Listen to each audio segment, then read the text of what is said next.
ay mag-isa na ngayon sa buhay, ay nagsisikap akong itaguyod sila sa abot ng aking makakaya sa malinis na paraan. Wala po akong kapangyarihan maliban sa isinasaad ng batas na ating mga karapatan. Ang aking lakas ay nanggagaling sa malinis na konsensya. Kasiyahan na nawa tayo ng may kapal. Okay, thank you. Yes, 2 minutes. Good morning. Ako po si Dr. Richard Tesoro Mata. I am a pediatrician for more than 20 years sa Davao City and Panabo City. Naging health blogger po ako about 7 years na. So yes, I have some experience na about social media. At tumabot na din ng about 3 million yung ating total followers. I understand that I have been invited to this forum as a resource person in aid of legislation. So here's po my 2 cents. Agree po ako sa inyo, Your Honors, na dumadami na po ang mga fake news online. Karamihan ay mga clickbait, yung gumagawa ng fake headlines para mapunta ka sa online shops dahil may commission sila to earn or just to gain more followers. Meron ring mga intentional na fake stories in order to destroy someone's reputation. Do we need to make a fake news law? In my opinion, may Cybercrime Prevention Act law na po tayo, which nasa inyo na po yan if you need to amend it. Noong March of 2024, isang former senator na married to a celebrity ay nag-file ng cyber libel sa isang YouTuber dahil sa mga malicious and fake stories about them. Based on that law, cyber libel is defined as the act of defaming or making false statements about someone online through computer system or similar means. So I do believe that the law is already there and functioning as it is. And I want to suggest is something like a KBP or a Kapisanan ng Broadcasters ng Pilipinas, an NGO body that is neutral about politics or religion, that should be composed of trustworthy social media practitioners so we can police ourselves formally. Such NGO body is where we can ask assistance regarding a certain controversial post. Such NGO body can also assess if it's freedom of speech or fake news. Such NGO body can issue warnings and reminders to the influencers in question if seen necessary. That is what we lack, because what we have now are just AI that detects posts that are against community standards. And usually, if you report an influencer, it's hard to talk to a person in charge, but what we have are automated reporting system only.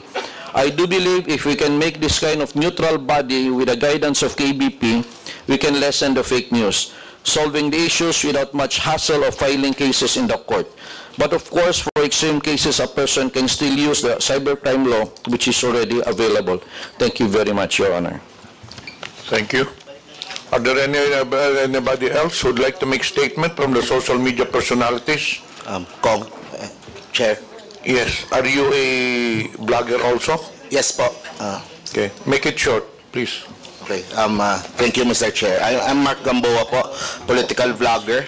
Pangatlong appearance ko na po ito sa TRICOM. Gusto ko lang pong masaya po ako na nakasama na po natin ngayong umaga. Ito pong mga kaibigan po natin sa DDS side, lalo na si Miss Crisette Chu. Yan. Kamusta po? Ako po ang gusto ko lang po sabihin, bukod po sa fake news, kasi po dahil sa aming mga vloggers na rin, nagkaroon po ng culture of hatred, toxicity sa social media. So para sa akin maganda po yung pagtitipon na ito, na nagkakasama-sama po lahat para po mapag-usapan po yan at makita po ng publiko naman na pwede namang magkaiba ng politika kaming mga vloggers, pero at the same time pwedeng may respeto pa rin sa isa't isa.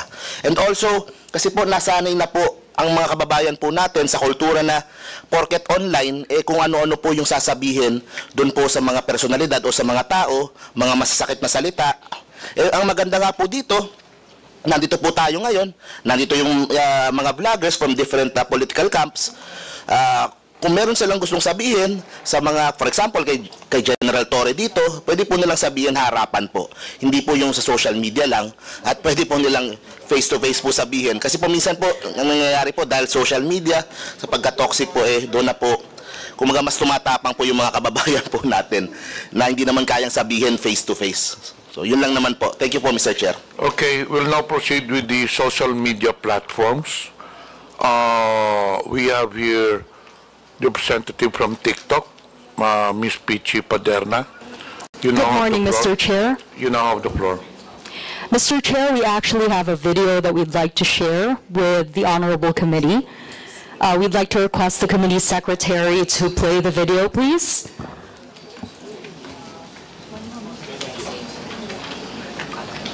Comsec, is the video ready already? Then we'll get back to the social media platform. While the video is being prepared, we proceed to the independent media organizations. Do we have representatives from the independent media organizations? Meron po ba? Seems wala. So we'll now go to the government agencies. NBI, do you have any statement? None, Your Honor. DICT, None, Your Honor. BIR,